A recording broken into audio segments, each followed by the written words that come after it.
Vavai atu matua i ti ngā ali i le observer. E le tūlanga fo i le le malanga so o le pare mia i ni usila. Matatu i le whaaso ai le whiawhiri. O vai tu singa. So le ai le maali e le me maali e. Matua le popole ar kanga kare kusikara. Kwa le popole a mare koe kia fo i le pole ase tūlanga e tau nuu i ai lona ma e maranguska. And you know one thing sa mo wo uloa.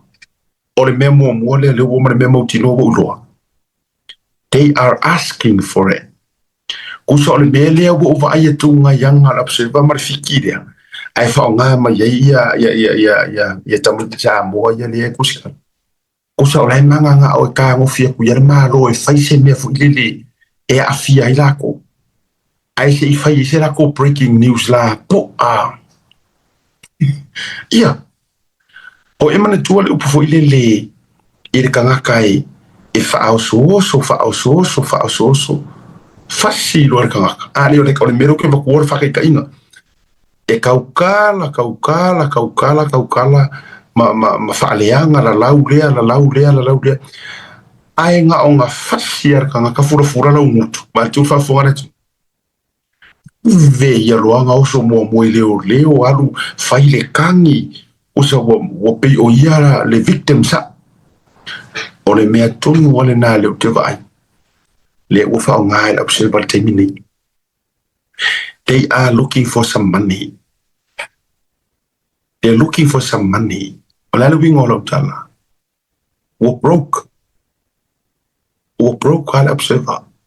O kua ia mo le meole o le newspaper wa makua sasa whaaro le mga. Lai kausa i lise la ko vanga fo i le whapeka o ai e kangi fo i le anga i le asosi kusikala le Pasifika ma vava ia kule langi whape o sawainga laku. Mana tuaranga nga i le isu whapean ko po mua la observer. I le vara observer mana i chapipi. Ngai me whape aso i fua sa vea sano marifa. Mana tua mai la e le esenga. O lona e sen. O le mea ngā lenga ka mawhai de kuila epa ma le HRPP ku lou kai porku kai inga esko ingo kofi lau ngai ka le po tu le. Lenga mangua lenga o kula fongo la kum ka upu mara pse. Lenga o feika. Ia le HRPP nga kai mi. O lai expose mai observer ia issues ka kupi. Kupi fo ile le misi ma le misuse. Man ko foi le ola ngi nga rua ngai ave i mingiska ma fai pule o la ko ma ka vai nga e le qualify ngi kon kalake ai wa ave ye o le mea nga that's an issue ai nga fei ka vale ai ia fenga maro le chapi pinga ka imi isko ingo sa vea sa no malifa le nga ave ya la nga fai nga o le mea ka shut down le observer por el o le mea la nga o la uai kunga o le kau koe manga o le vaenga koe whaise repeat o le mea nga. Yeah. They are asking for it. Kusa o le kau koe manga o koe whai. Wawela o le whai ngor kau whaleanga le. Le whai mar kau whaleanga. E manga o ia react. Ia pale mia marang whai ngā malo. Kusi sira fo ila Samoa. Ngā react lo fo i le pale mia ia ngā press conference ban la observer. Ngā kova ai. O i ngā malanga umama i lunga le au loko leanga. Le ko kongo me kau media. But that's not all. E leo lako uma. Ai o i ngā kova ai o e uma ngā kusi whaasanga ngā i le pare mia. Ma le whalanga whai unga ngā whai. O i ngā yari umai loko le au la lafia. O le au loko leanga umai anga iai. Le lai kau mawhai ngā pā mua lako po muevela o fosi mai le tioa e whaise kāla le tioa. Le ngā fosi mai iai langi kere so mai kau whaisang kāla ki ngā le fia kau kāla o langi. Ai wa force 5 mai ya. Ai o force mai le pina. Pasifika. O le lai kau mawhai ai whaire ngā mea. O mga pā lako po munga. fa pea ai e makualo lo o mai le lalo langi o media e matua fai kwa I fai al pare mia malanga fast malanga fenga malo ai o fiu e fai nga mea ili e le foi lai ko e fai ai kai miringe ti oi o ti toi haru pea mo toi mata ili treatment il tamaro le Donald Trump la kungi o le fa ole news le CNN ako ki roko ai se me kuloa le utelo fatu ia la to ni foi America e mo se ata to fans ata to i inga Trump ya but o le point o lo ke ka mo fai o ko mai o le stand ka maloa i mo le me o le fake news ma le me le news ka fa le anga ia e le ku ua ia ka maloa se ava ngoa e le popole foi se Trump pe kau lolo mai ni media mai fafo mai kuskusi mai anga me la fai ele ke ai Trump le anga ile o fundinga mai ngai media nga me ia Amerika o winga le ke fai atu ai o ke fa fe ka ya u ya mai ke se mai vai e nga ngo fai o le malo si o le standard kamalo Leanga e iai le whaai kekenga. A le sako o ngā oko a vea kala anga o se aku. E pala le ma, ai le pala le kala. O le mea le ngā e mafuai e ka kau lava i le whai ngā maro. O ngā sila ko a le lei. Po o le a se mea e le lei e ka kaunga whai le musi pe parea. Ia. E le te tau foi ona tu upanga noa ina. Ma tu ufawina. Leanga e aki ya. Awangi ka ko fa le ango ia. Leanga o le musi pepa ua I longa langa kau kua. E le se senga ma HRPP. O le history ma le HRPP ia mai ava I kolonge po ai lava sau ia kofi lau fa solo mai. Se lau pasengi. Nga maka mai foi kula e pa mai pinga se lau pasengi. Ai na ho o lo ele tu ai nga o nga le wale ko I loa masesi o le mafau fawa ia wa ku lungo le malama le masinga mafku e la butu poi o le me foi la nga I musbe pare and let me say this o le mafua anga fo ia fia ile observa o nga e kau solo musa mai lava ia ka ko ka ngufisia Tote lo el fai ngor fai kala al palang. O le fai kala al palang yele ale manga o yele mai mo son kai. O le fai ngor fai kala al Samoa. E kai ai ngo fusia. Sudi ai. Todi. O le leanga nga. Ia ha u foi lai. Anga waka ko ku fa kasi. Maka ko nga ru fa kasi. E awa ko ke kashe inga fua. Ma awa fua ngi fa ingi o ko mangaku.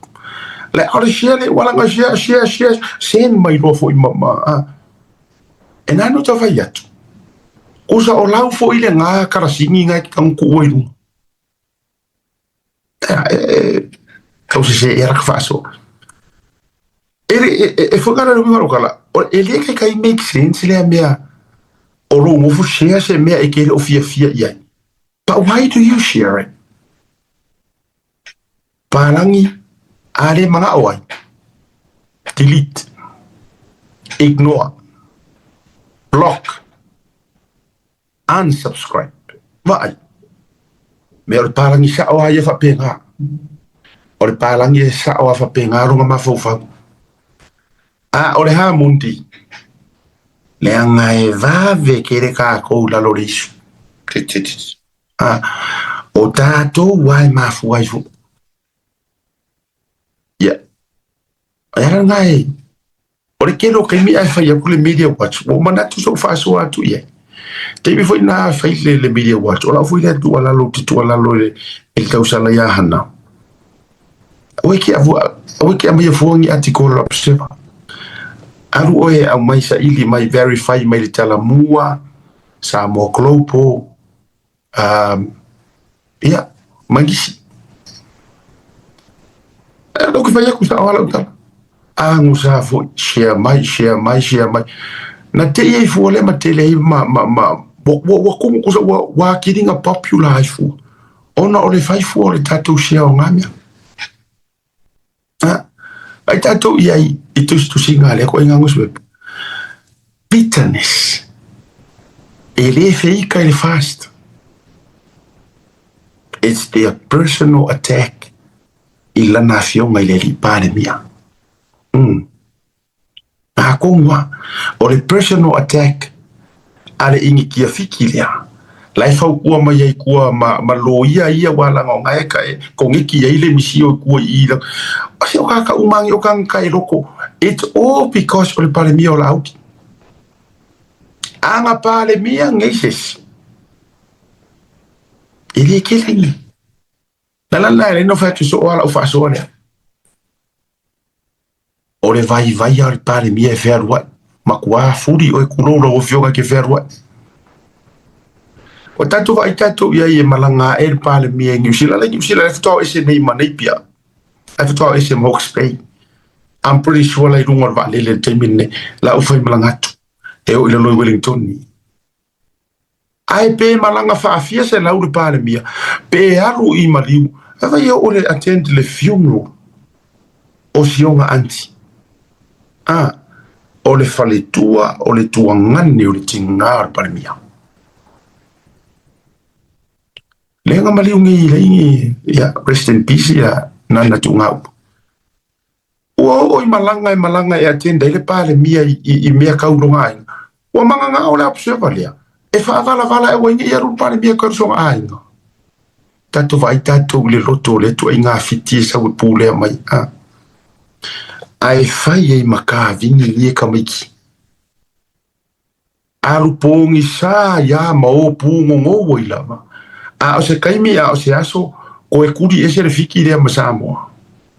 E kasi le me como fai. E te tau fo I tau o fionga I mingi sky o immigration. E ka ungo ko sila po e ko inga visa la e whainga ruenga nga fiki samo. Leanga e ka kaunga grant e ka kou visa whainga ruenga. I ka ngaka. E leo ako e kau whaaleanga ka kokungu. E ra fo I leo ke ngofo ngofo mo ofisiringia.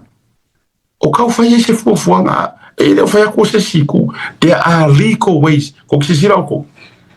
Nga whaaleanga mea o le si kenge fo ilele o le kenge le pese kenge Musalemi ai ko kongo le peia o le senga kenge Amerika pea help me o towi Amerika mangkua lenga whaile sa nguanga I think was Trump ai varvala au kul mai ka inga a kanga kai ma walunga fo ko kongo Amerika o le hane mele le wo faye ana wa investigate le wo peia wo fale ko nguro ngasiki ana ngasiki sengi o laenga si kiseng o le mele o ke ngofo fo ma au mo lo ma fo fo leanga e meda I le aku le ngoa ka u le ya o lo nga ku pe afa pea e se kuskusinga ni fai se kwaka se ivanga ngala e le angor ka ko fainga malo I meia o nga ulo le e sa ora la observa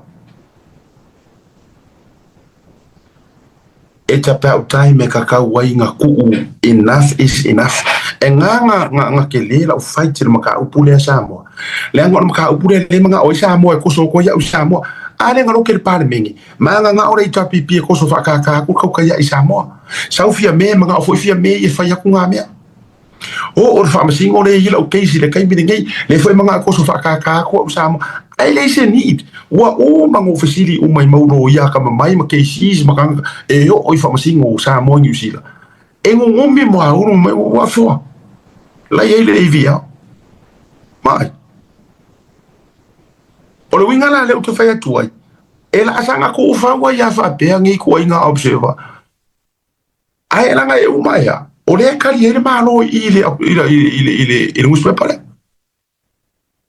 non o asia te fa so sa wa ile se me la le fo e fei ka observer but they are responding to the observer. O ma fo anga le ale nga maros. E pe yo me foi leli. E la launa nga oyo o kanga. e la laule scam o kangaka ai ko kiki uma se por kalami o faso ai